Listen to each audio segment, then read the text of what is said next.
Walk with me through the streets of central London and you'll see monuments everywhere. Statues of Winston Churchill standing tall, memorials to brave RAF pilots gleaming in the afternoon light. The story we've been told about the Second World War is beautifully simple and deeply heroic. Britain stood alone against the Nazi war machine. The British people sacrificed everything, spent every last penny to defeat fascism. By 1945, we're taught Britain was bankrupt, a noble ruin that had given its wealth to save the world. But what if I told you there's another version of this story? A version you won't find in elite school textbooks. A version remembered with bitterness in Bengali villages and Egyptian cities. In this other telling, Britain didn't go broke fighting the war at all. Instead, they found someone else to pay for it. They ran up a massive tab on a credit card that belonged to their poorest subjects, financed the war by extracting a forced loan from their colonies, and when the war ended, they simply refused to pay it back. This is the story of the sterling balances, the greatest financial heist in history. It's about how the British Empire extracted what amounts to trillions of dollars from India and Egypt to subsidize the British economy. It challenges everything we think we know about the good war and reveals the cold financial calculation that allowed Britain to rebuild its welfare state on the backs of starving peasants. To understand this theft, we need to look past the battlefield and into the bank vault. In 1939, the British Empire was the largest trading bloc on Earth, tied together not just by the Royal Navy, but by a currency system called the sterling area. The rules were simple but absolute. Every colony from India to Malaya to Nigeria had to hold their national reserves in British pounds. They couldn't hold gold or US dollars. They had to bank in London. The financial heart of the empire beat inside the Bank of England. When war broke out, Britain faced an immediate crisis. Modern warfare is staggeringly expensive. You need steel, oil, rubber, and millions of tons of food for your armies. Britain, being a small island, didn't have these resources. They had to buy them. In those early days, Britain used gold reserves to purchase weapons from the United States, but the gold disappeared frighteningly fast. By 1941, Britain was technically insolvent, unable to pay cash for the tools of war. This is where the looting began. The British government realized something crucial. While they couldn't force America to give them free supplies, they absolutely could force their colonies to do so. The crown jewel was India, not just a source of soldiers, but a massive producer of textiles, steel, food, and raw materials. The British government needed these Indian goods to fight in North Africa and the Middle East, but they didn't have money to pay the Indian producers. So they invented a financial mechanism that was both ingenious and utterly ruthless. Here's how it worked. When the British Army needed uniforms or rice or steel from India, they'd place an order with the Indian government. The Indian government would pay local producers in rupees. But Britain didn't pay the Indian government back in rupees or gold. Instead, they simply made a bookkeeping entry at the Bank of England in London, crediting India's account with pounds sterling. On paper, this looked fair. India was selling goods, Britain was paying for them. The Indian government was accumulating a massive savings account in London. These were the famous sterling balances. By war's end, India held 1.3 billion pounds in these accounts. In today's money, that's hundreds of billions of dollars, a fortune. It technically made India a creditor nation and Britain a debtor. But there was a catch that transformed this transaction from trade into theft. The The British government declared these sterling balances blocked. India couldn't withdraw the money. They couldn't exchange pounds for dollars to buy machinery from America. They couldn't buy gold. The money was trapped in London, a frozen asset. Britain was taking real goods, real food, real labor from India and paying with an IOU that could never be cashed. The consequences on the ground in India were catastrophic. Because the Indian government had to print millions of extra rupees to pay local producers for the war effort, the money supply exploded. But all the goods, the cloth, the rice, the steel, were being shipped out to feed British armies. There was nothing left for Indian people to buy with all that new money. Too much money chasing too few goods leads to one inevitable outcome: hyperinflation. Rice and wheat prices in India skyrocketed. The poor living hand-to-mouth found their daily wages couldn't buy a single meal. This wasn't an accident, it was calculated policy. The famous British economist John Maynard Keynes, usually remembered as a hero of liberal economics, was a key architect of this system. As an advisor to the British Treasury during the war, Keynes understood exactly what was happening. He knew that printing money in India to pay for the war caused inflation. He privately described it as a forced transfer of value.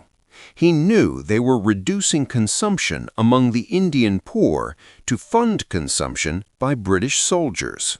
The most horrifying result of this financial engineering was the Bengal famine of 1943. We're often told it was caused by a cyclone or Japanese capture of Burma.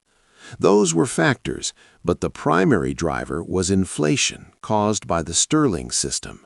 The British government was printing money to buy up all the rice in Bengal to feed the army and export to the Middle East.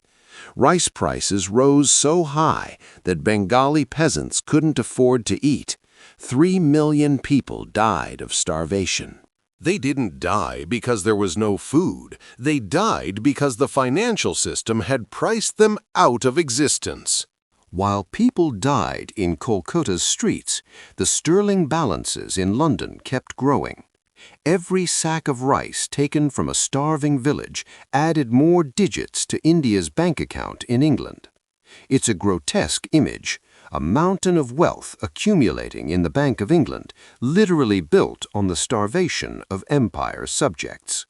British officials in Delhi and London were aware of the suffering.